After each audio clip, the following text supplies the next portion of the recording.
My name is Daniel Reyes. I'm 42, a senior structural engineer at Calder and Pine, and I've spent the last 18 years making sure bridges don't fall down.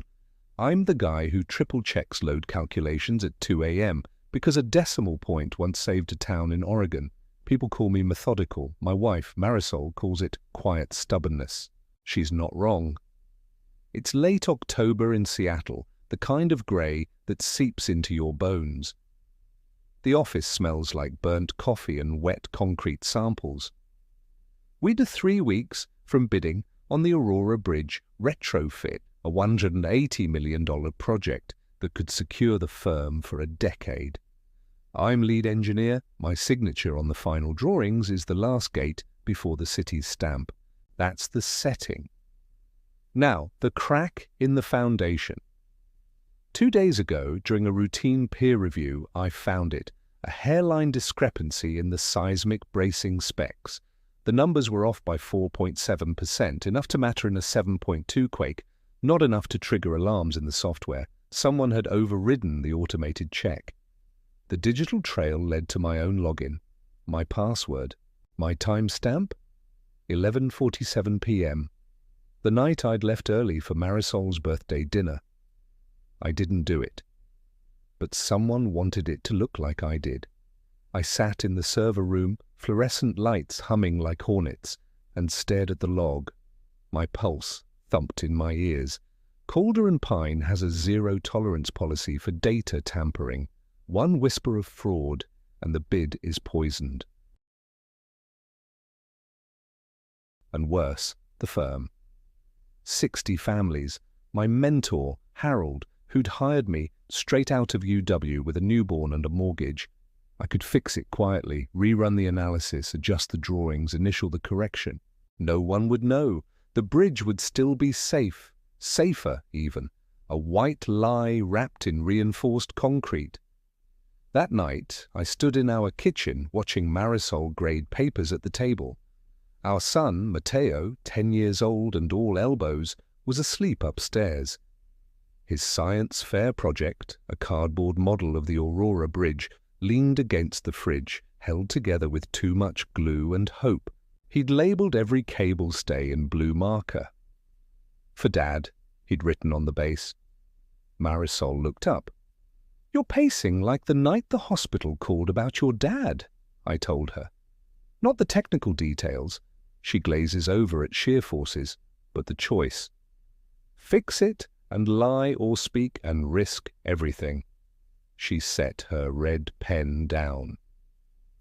"Danny, you taught Mateo that bridges hold. Because someone was willing to stand under the weight, are you?" I didn't sleep.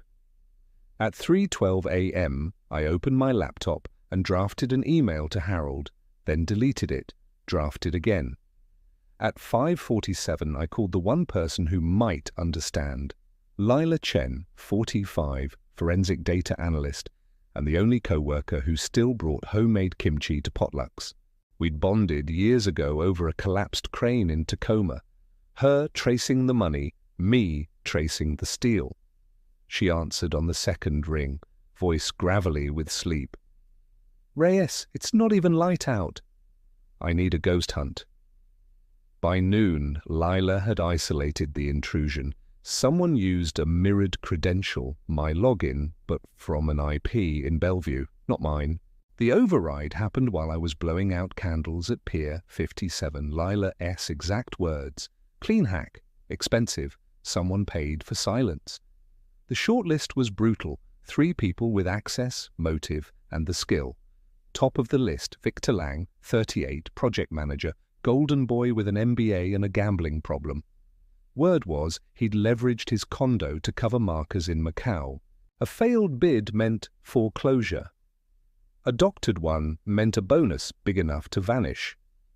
I confronted him in the parking garage after hours. Rain hissed on the asphalt. Victor leaned against his Tesla, tie loosened, eyes bloodshot. "You're wrong, Dan." His voice cracked like cheap plywood. "I fixed a rounding error. You'd have done the same." "I wouldn't have used my friend's credentials." He laughed bitter. You think truth pays the mortgage? You think the city cares about 4.7% when they're shaving pennies per pound? I stepped closer. I think Mateo's bridge falls if we cut corners, and I think you know what that feels like. Victor's hands shook. He told me everything, how the bookie threatened his sister, how one harmless tweak became a slippery slope. He'd planned to confess after the bid, after the bonus, after. I could have called security. Instead, I called Harold. The next morning, conference room, B. Harold, Lila, Victor, me. Victor laid it all out, voice steady now like a man unburdening a load. Harold's face aged 10 years in 10 minutes. He didn't yell. He just asked one question. What do we do to make this right? We withdrew the bid. Not quietly, transparently.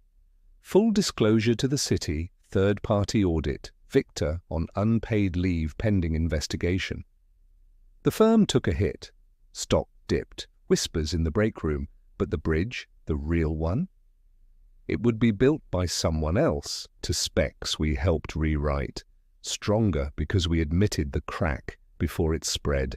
3 months later, a new RFP came out. Same bridge, tighter oversight. Calder and Pine bid again. My name on the drawings, but this time with a co-signature, Lila's, and a new line item, ethical review board, chaired by Harold himself. Victor didn't come back. Last I heard, he's teaching night classes at a community college, paying debts one lecture at a time. He sent Mateo a handwritten note with a tiny steel cable stay model. For the next engineer, it said. Last week, Mateo asked why grown-ups make mistakes. I told him about the bridge, not the numbers, the choice. How courage isn't the absence of fear. It's the decision that something matters more than the fallout. He thought about it, tongue poking his cheek. Then he added a new label to his cardboard model. Tested by truth.